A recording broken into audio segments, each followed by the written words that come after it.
Okay, Rams, tonight's homework is about reasonableness with multiplication. Okay, and we have an interesting standard that says we can determine with and without computation whether a number or your answer gets larger or smaller when multiplying by a number larger or smaller than 1. So the first thing we're going to do is talk about our example here. If I take a number like 5 and I multiply it by 1, what do I get? 5. Okay, but if I multiply by something that is larger than 1, what happens to my answer? It's going to be larger than 5. So when I multiply by something larger than 1, it gets bigger. Okay, when I multiply, let's say I multiply 5 by something smaller than 1, like 5 times 2/3. What happens to my answer? It's going to be less than 5. Okay, that's just basically what the rule is. Okay, if I take a number, any number in the world, and I multiply it by 1, I get that same number. So it makes sense that if I multiply by something bigger than 1, my answer gets bigger. If I multiply by something smaller than 1, my answer gets smaller, because what I'm really doing is taking a part of that number. Okay, I know there's not a lot of writing here, but it's more explaining and making for sure you understand.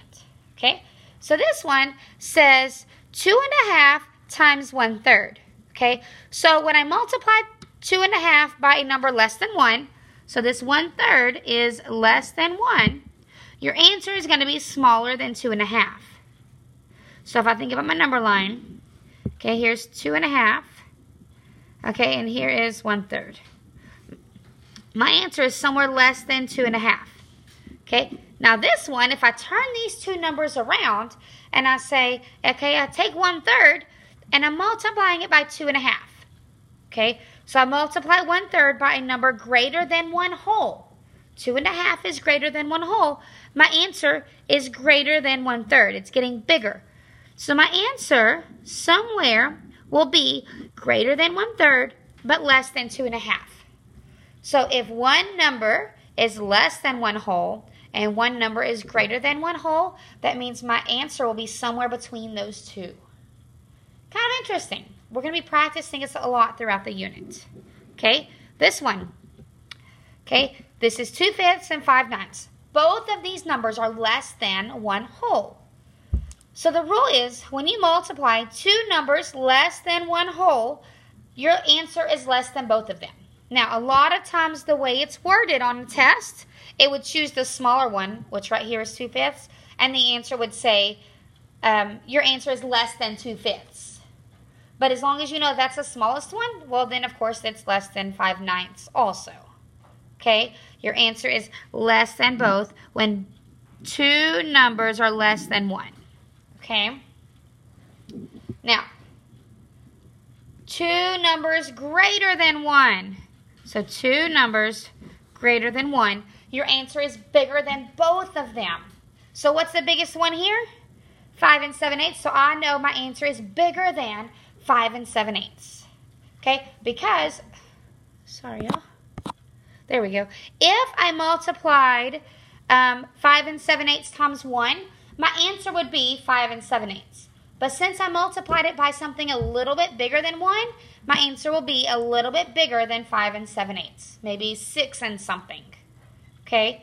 Now, this is what the test questions look like. And they get really tricky, and a lot of students miss them. So I'm going to walk through a few of these with you, okay?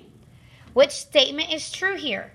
So the product of 7/8 and 3/4 is less than 3/4. Well, if we think back to that rule, both of these are less than 1 whole, so that means my answer has to be smaller than both of them.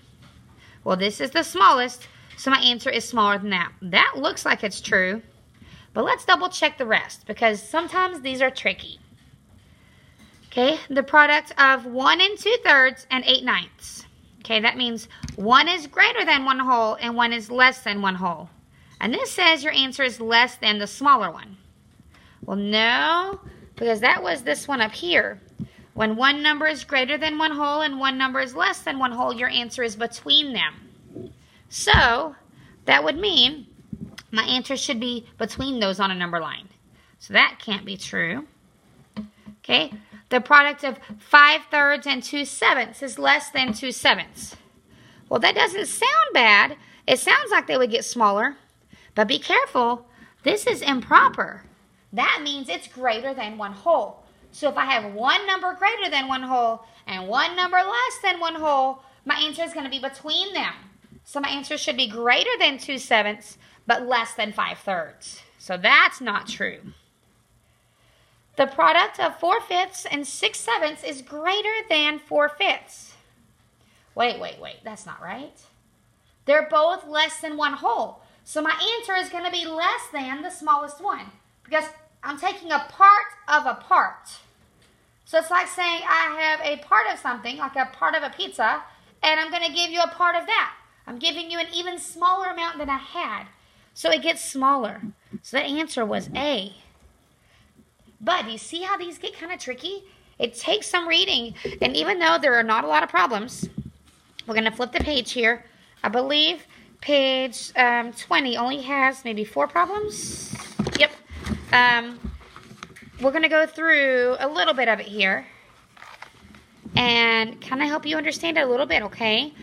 This one was a STAR question, I think, a couple years ago.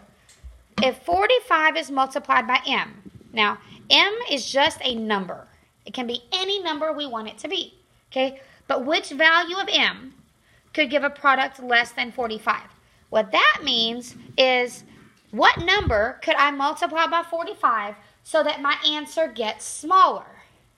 Well, remember, if I multiply 45 times 1, my answer is 45. So for my answer to be less than 45, what I'm multiplying by has to be less than 1 whole. So which of those will be less than 1 whole? That's improper. That's a tricky one. This is improper, and this is improper. Look at that. They can't trick us at all. This is the only one that's less than 1 whole. Okay, so what I mean by improper, it means it's greater than 1 whole, but the numerator is bigger than the denominator. Okay, which of these statements is true? Okay, 30 times 4/3 is greater than 30. Is that true or false? Okay, 4/3, that's improper, so it's greater than 1 whole. So if I take 30 and I multiply it by something greater than 1 whole, my answer should be greater than 30. So these require a lot of information. While it seems like such a simple thing, we have to understand when a number is greater than 1 whole, and we also have to understand the inequalities here, less than and greater than. Okay? 12 times 3/5, that's less than 1 whole, is greater than 12. Well, now if I multiply by something less than 1, my answer gets smaller, so my answer will be less than 12 here. Okay? This is improper. So 15 times something greater than 1 is less than 15. No, that's not right. And this one is also improper. So it says 18 times something greater than 1 is less than 18. That's not right either. Okay, so once you've watched your video, you have 2 problems left to do. Okay, these 2 are your homework on page 20. Okay, when you come in tomorrow, we're going to go over these before we begin our special surprise. Okay, make for sure you have them answered and you can explain to me why your answer is correct. Okay, thank you.